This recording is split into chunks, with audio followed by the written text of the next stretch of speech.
الرحمن الرحيم الحمد لله رب العالمين وصلى الله وسلم على نبينا محمد وعلى آله وعلى أصحابه أجمعين أما بعد أعوذ بالله من الشيطان الرجيم بسم الله الرحمن الرحيم فإذا عزمت فتوكل على الله إن الله يحب المتوكلين صدق الله العظيم۔ میرے محترم دینی بھائیوں اور بزرگوں، اللہ تعالیٰ نے آخرت کو سمجھانے کے لیے دنیا میں اس کی بہت ساری مثالیں ہمارے سامنے رکھی ہے جن کو دیکھ کر کے ہم سمجھ سکتے ہیں۔ مثلا رمضان المبارک کا مہینہ آتا ہے، دنیاوی اعتبار سے، اخروی اعتبار سے نہیں، ہم دنیاوی اعتبار سے بات کریں تو کچھ لوگ ہیں جن کا وہ سیزن ہوتا ہے، کمانے کا ذریعہ ہوتا ہے، کپڑے والے ہیں، جوتے چپل والے ہیں، ہوٹلوں والے ہیں، اور بھی بہت سارے لوگ ہیں۔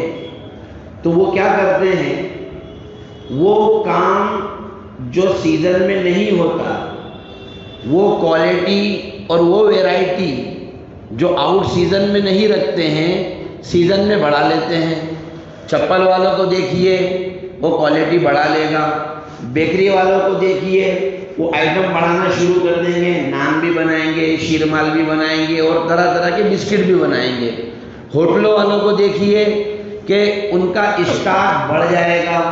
کیوں؟ کپڑے والوں کو دیکھیے، وہ طرح طرح کا مال خریدنا شروع کر دیں گے، مہنگا سے مہنگا مال لے کر آئیں گے، اس لیے کہ وہ جانتے ہیں کہ اس ایک مہینے میں اس کا مینٹیننس ہم کر لیں گے، اس کے ذریعے سے اچھی کمائی ہماری ہو سکتی ہے۔ یہ ایک مثال ہے دنیا کی۔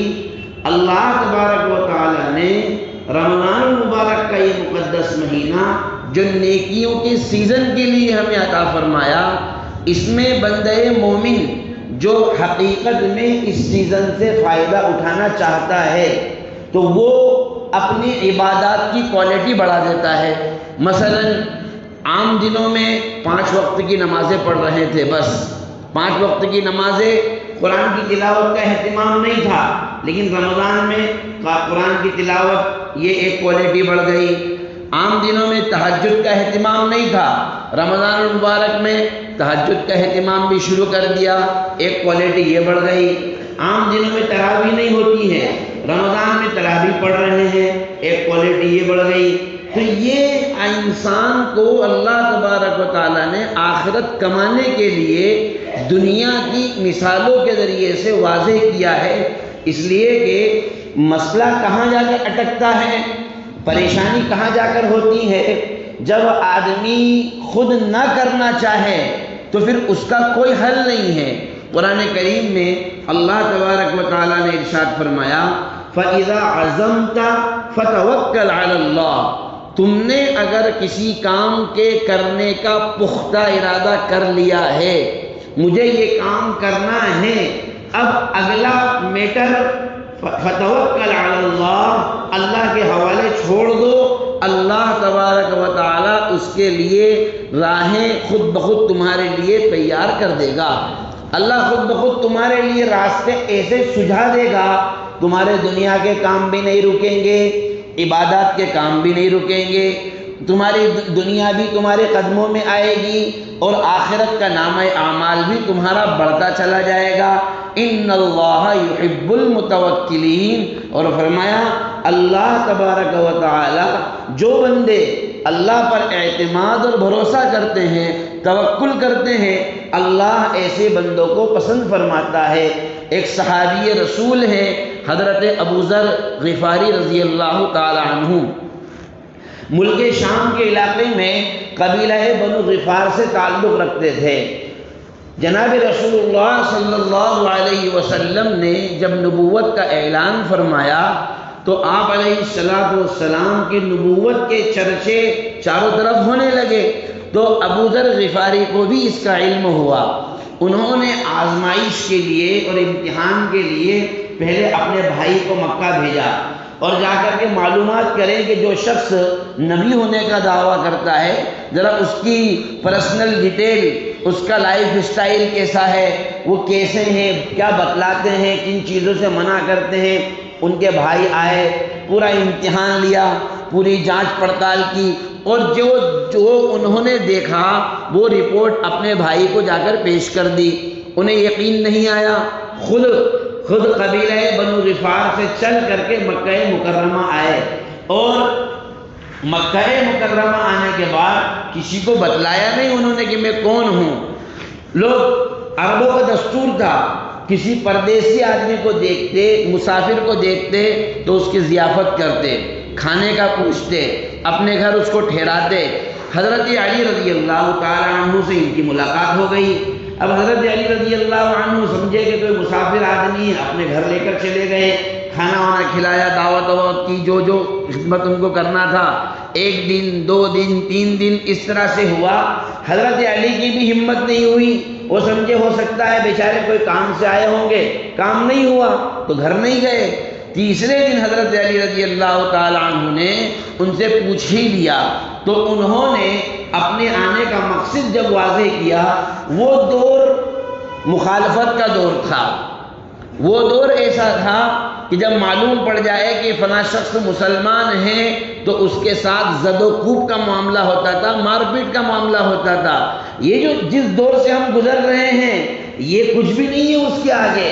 ہماری تو مسجدیں ماشاءاللہ محفوظ، ہماری عبادتیں محفوظ، ہمیں عبادتیں کرنے کا موقع، ہماری جو ہے مائکوں میں اذانیں، ہمارے گھروں کے اندر تک اذان کی آواز پہنچ رہی ہے، ہمارے گھروں کے اندر تک اللہ کے داعی، اللہ کے دین کی خدمت کرنے والے، اللہ کے دین کی خدمت کو بلند کرنے والے دعوت و تبلیغ کے ساتھی گشت کے ذریعے ہمارے گھر گھر تک جا کر بول رہے ہیں کہ بھائی آؤ آؤ، اس کے باوجود بھی ہم نہیں آ پا رہے ہیں۔ وہ دور ایسا تھا کہ اگر پتہ چل جائے تو مار پیٹ کا معاملہ ہوتا تھا۔ حضرت علی نے فرمایا کہ دیکھ بھائی، کسی سے پتہ مت چلنے دینا کہ تو اس کام کے لیے آیا ہے، محمد سے ملاقات کے لیے آیا ہے، میں لے کر چلوں گا، لیکن اگر کسی نے تمہیں میرے ساتھ دیکھ لیا تو میں پیشاب کرنے لگ جاؤں گا یا میں اپنا جوتا سیدھا کرنے لگ جاؤں گا، تو سیدھا نکل لینا، احساس مت ہونے دینا کسی کو کہ تو اور میں دونوں ساتھ چل رہے ہیں۔ بہرحال نبی صلی اللہ علیہ وسلم کی خدمت اقدس میں پہنچے، اور آپ علیہ السلام سے جو سوالات ان کو کرنا تھا کیے۔